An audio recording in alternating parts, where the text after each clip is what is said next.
Rosario 2 is the Shadow King Nazru, here with a review for Rosario Vampire 2, Chapter 40. So, Tsukune, in his jet black ghoul form, tries to kill Kurumu, but is stopped by Toha Fuhai's barrier. Toha Fuhai reawakens and says that anyone who tries to cross the barrier will die because it's so potent.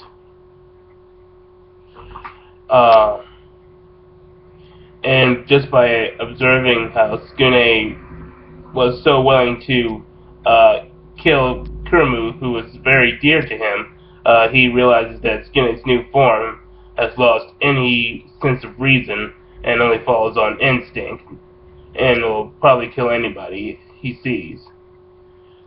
He explains to Kurumu that the human modification technique triggered the vampire blood in Tsukune and made it go out of control. And says in this form that Tsukune can no longer be considered human. Kurumu mentions that this has happened before, and she really hates it that she was not able to help, and she feels that she can't help now, and it's really tearing her up inside. I really like this part because we've seen that Kurumu is dealing with some inner conflict with just how not very effective she has been with protecting her friends when it really mattered. Now, granted, she's helped here every now and again, and I'm not gonna downplay her. She has been useful. Unlike Sakura Haruno from Naruto, who does stupid things and ends up getting herself and everyone around her in danger, just for like Sasuke. But that's the point. Kurumu starts begging Toha Fuhai to turn Tsukune back to normal. And like me, Toha Fuhai says that Kurumu underestimates herself, since she used her succubus powers to help them escape from Mother Soul, which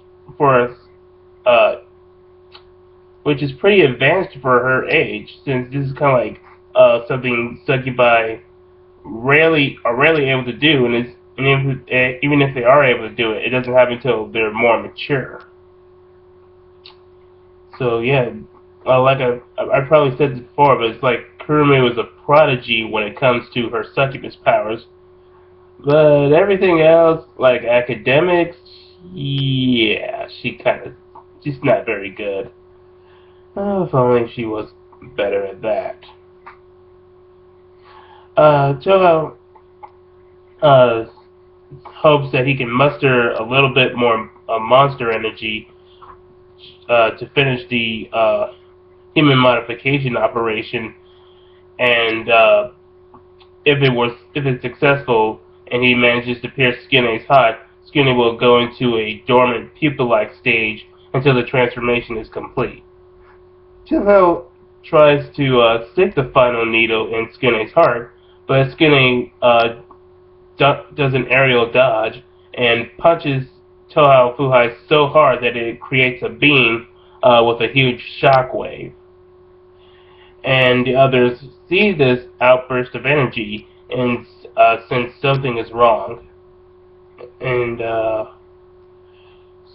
Tsukune starts to advance towards Kurumu and just stares at her, but Toha Fuhai catches his attention with a spell. He starts to say that Tsukune isn't. He was wrong about Tsukune. He's no longer a ghoul, but some kind of new creature, transformed by the Shinzo power. And he realized that his power, if left unchecked, could be potentially just as deadly as Dracula and could destroy the world. So Tsukune's new form has the potential to be just as powerful as Dracula. So that really makes him incredibly dangerous. So, anyway, Toho tries to use his life energy and to activate a mystical third eye to kill Tsukune with the Jigen Tao. But Kurumu doesn't want to let that happen. And then we see Kurumu trying to go through the barrier while saying she won't forgive Toho Fuhai if he hurts Tsukune. Toho keeps telling Kurumu that what she's doing is suicide, but Kurumu says that Tsukune looked at her like like he was telling her to run, and she believes that Tsukune is still in there, so she'll help him. And it says that her species lives for love and she'll die for it. So this is harkening back to back in the last chapter, when Kurumu was mentioning that a succubi needs love to survive, and they'll do anything to get that. So this is actually playing a role. And then we see Kurumu use some special power to search within Tsukune, to find his inner self, and then she proceeds to kiss him, saying he'll be okay. I'm going to be referencing Mew Mew Power, aren't I? Hey, 4Kids. I hate the anime so much. At least that version of the anime so much. But it's actually fitting for this. I'm not gonna play the song. I'll just put it in the description. So Kurumu says that Tsukune will be okay now, and then swears love and eternal loyalty to Tsukune. Toho takes this distraction and hits Tsukune in the heart with the final needle, thus completing the human modification, and Tsukune returns back to his human self. Or, well, more or less human, because he still has vampire powers and whatnot. Toho says that it wasn't his own skills that managed to save Tsukune, but it was Kurumu who saved him by diving into his soul, just like she did with Mocha, albeit a little bit faster though. And says that Kurumu is very gifted, especially when she uses her feelings to drive her. And Toho promises to leave Tsukune to Kurumu, saying that her way of handling the situation bested him. So, yeah, I really love this chapter.